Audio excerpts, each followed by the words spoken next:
رؤسای گرانقدری که امروز در این محفل حضور داریم، شما معماران این جامعه هستین با مجموعه از معلمین زحمتکش و اساتیدی که دارید.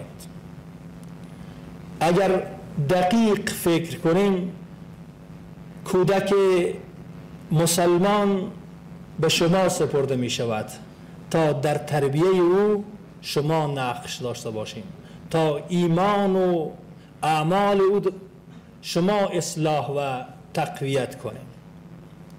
اگر بخش اقتصادی است، ته‌پایی از او در دست شما هست. اگر تربیت هست، معمار او شما هستیم. اگر انجینری هست، معمار او شما هستیم.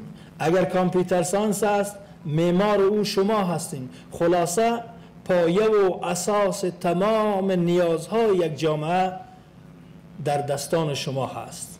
فلذا مسئولیت بسیار سنگینی در قبال ملت و در قبال جامعه و در قبال دین داریم.